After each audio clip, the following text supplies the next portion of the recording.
Sehingga ketika bel berbunyi dan dia mau meninggalkan kelas, siswa-siswa berteriak, "Pak, jangan dulu Pak, sebentar lagi aja Pak di sini." Itu adalah guru terbaik, guru yang dirindukan.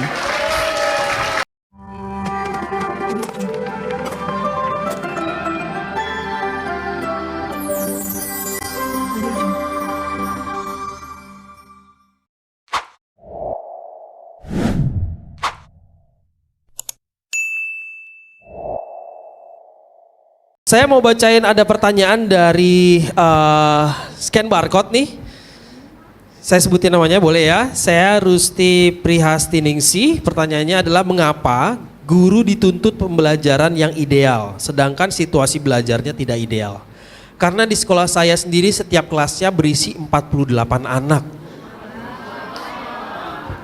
Luar biasa. Oke. Yang untuk memulai pembelajaran memerlukan effort yang super, ya kebayang Bu ya. Ditambah dengan perangkat administrasi yang melelahkan. Kira-kira siapa yang mau memberikan?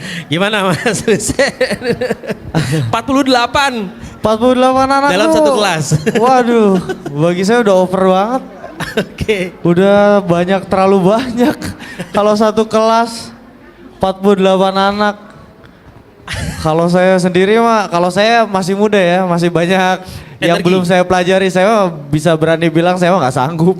Kalau 48 anak satu kelas gitu. Tapi ini yang dihadapin sama guru yang bersangkutan ini. Karena emang ini kenyataan real bahwa 48 anak dan untuk memulai pembelajaran perlu effort yang super. Kayak kita kebayang ya, 25 orang anak aja itu kan dari beberapa macam karakter yang berbeda-beda. Belum juga nanti ada anak yang punya learning barrier misalnya atau misalnya butuh support khusus yang dia setiap saat ada sesuatu terjadi gitu kan, itu perlu penanganan kita untuk engage ke anak-anak gitu loh. Gimana guru dia dituntut memberikan pembelajaran yang ideal sedangkan situasi belajarnya tidak ideal, mungkin karena kondisi seperti itu dan juga perangkat administrasi yang melelahkan. Mungkin ada Pak Guru bisa memberikan saran atau misalnya memberikan gimana tanggapan? Iya benar. Saya nambahin pertanyaannya saya tambahin. Oh, apa? Kenapa guru tuh terbiasa dengan ketidakidealan? Seperti banyak over murid, terus administrasi yang banyak, gaji yang sedikit, tidak ratanya. Itu kenapa guru selalu harus dibiasakan dengan itu semua? Gaji saya gede kok. Wow. Sesuai dengan dari YouTube. Bukan dari ini. Tapi gini, kenapa guru harus dituntut ideal padahal kondisinya tidak ideal? Semua profesi termasuk dalam hal ini guru tentu saja dituntut untuk melakukan hal yang ideal. Adapun realitas bahwa dia tidak ideal itu bukan tanggung jawabnya. Jadi dia mengajar secara ideal itu tanggung jawabnya. Berapa jumlah siswa dalam satu kelas itu bukan tanggung jawabnya dan bukan wewenangnya. Karena itu kita main di yang menjadi ranah tanggung jawab kita. Tanggung jawab kita itu apa? Tanggung jawab kita adalah menjadi guru yang ideal. Bagaimana menjadi guru yang ideal? Jangan melakukan hal-hal yang ideal. Sebab apa? Sebab sebagai manusia mustahil kita menjadi ideal. Dan karena mustahil menjadi ideal, segala sesuatu yang berusaha menjadi ideal akan runtuh sebelum dia terjadi. Jadi apa yang harus kita lakukan? Yang tadi itu, kita bikin semacam analisis SWOT. Saya bisa apa? Saya mungkin apa? Dengan metode apa saya mengajar ketika saya memiliki kemampuan seperti ini? Dan kondisi siswanya seperti itu. Apa yang paling mungkin bisa saya lakukan? Metode dan pendekatan apa yang bisa saya gunakan untuk itu semua? Dan pada akhirnya pengalaman saya menyebutkan bahwa guru terbaik bukan orang yang retorikanya paling bagus. Guru terbaik bukan orang yang administrasinya paling lengkap. Guru terbaik bukan orang yang paling bisa ngasih materi dengan sejelas-jelasnya. Guru terbaik itu adalah guru yang berdedikasi sedemikian rupa sehingga ketika bel berbunyi dan dia mau meninggalkan kelas, siswa-siswa berteriak, "Pak, jangan dulu Pak, sebentar lagi aja Pak di sini." Itu adalah guru terbaik, guru yang dirindukan. ketika bel bunyi, kring, ya, gitu ya Pak?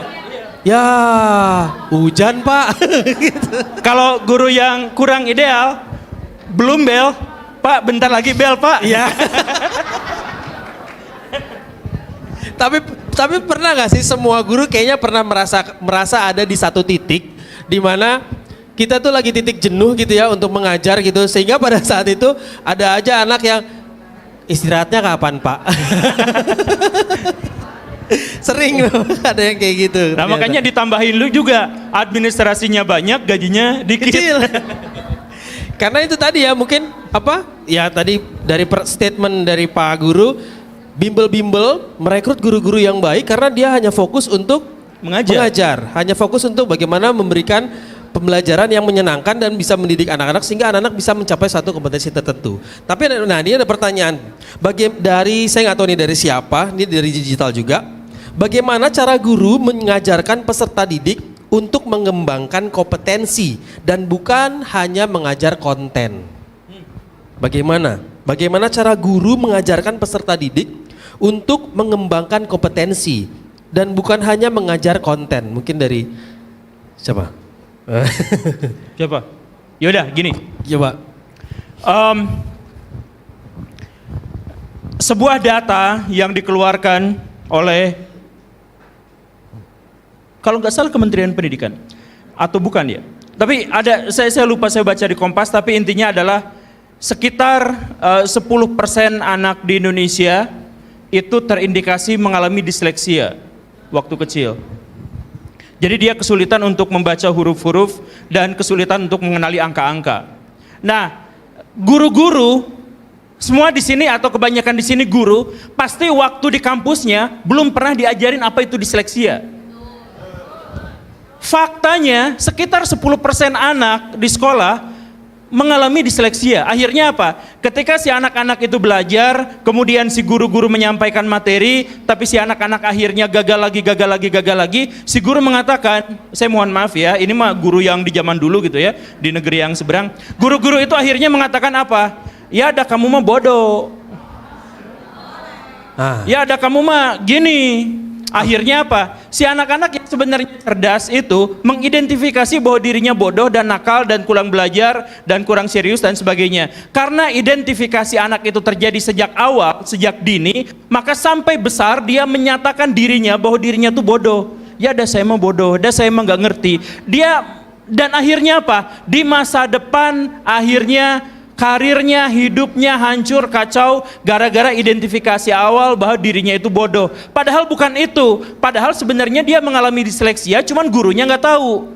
Kenapa gurunya nggak tahu? Karena guru tidak pernah disiapkan untuk menjadi guru ketika dia kuliah di jurusan keguruan. Balik lagi ke masalah yang itu. Guru-guru diajarin administrasi, yang ketika dia lulus sebagai mahasiswa, lulus jadi guru, administrasi itu sudah tidak diperlukan karena kurikulum ganti. Nah, jadi kalau misalkan tadi apa sih? Jadi lupa pertanyaannya. Bagaimana bisa mengajarkan kompetensi dan bukan hanya sebagai konten? Bagaimana caranya bisa mengajarkan kompetensi dan bukan konten? Fokusnya itu adalah guru yang baik itu adalah guru yang kenal dengan siswa-siswanya. Guru yang tahu, oh si anak ini ternyata yang tadi itu, ternyata si anak ini disleksia, atau si anak ini ternyata mengalami masalah sosial tertentu, oh si anak ini baik dan sebagainya. Sayangnya kita tuh kalau misalkan dapat apa ini, psikotes itu biasanya hanya untuk anak dan orang tuanya. Padahal itu penting untuk referensi guru. Ya. Oh si anak tuh karakternya begini. Kalau misalkan dia jago nyanyi, jago musik, ya udah ayo kita main di ranah yang berhubungan dengan musik-musik ini. Ya. Saya pernah ketemu sama anak yang di kampung, yang nakal luar biasa, yang suka ngeganggu temennya. Saya datang ke situ, satu kelas 50 siswa. Di desa. Kurang 2 tuh tadi. Dan dia duduk paling belakang, paling ganggu temennya, paling jelek-jelekin dia, paling ngejelek-jelekin temennya. Lalu yang saya lakukan apa? Nanti PR buat kalian itu adalah bikin 1 paragraf tentang kehidupan kalian. Padahal saya sebenarnya pengen tahu aja karakter setiap anak kayak gimana. Ya. Dan akhirnya pas dikumpulkan, saya tahu bahwa dia tuh sebenarnya adalah anak yang setelah sekolah, setelah pulang sekolah, dia disuruh kerja ngangon kebo sama orang tua dan tetangga-tetangganya. Jadi dia bekerja untuk ngasuh Ya. kebo, nya dibersihin apa segala rupa dan lain-lain. Yang harusnya dia main. Harusnya dia main, tapi dia tertekan pada waktu itu karena harus kerja. Makanya pas ujian berikutnya saya adain tes lisan. Cung, nanti dapat nilai ya. Soal-soal itu disesuaikan dengan pertanyaan dengan anak tadi, sehingga soal tertentu spesifik hanya bisa dijawab oleh anak tertentu. Kurang Oke. lebihnya begitu. Tapi mereka nggak tahu. Saya pertanyakan akhirnya gini. Sebutkan berapa kilogram yang dihasilkan kebo dalam 1 hari. Tidak ada yang bisa menjawab kecuali anak itu. Anak itu menjawab pelan-pelan. Setelah dia melawan keraguan-raguannya karena nggak pernah menjawab, dia ngacung, dia jawab dan jawabannya benar. Akhirnya apa?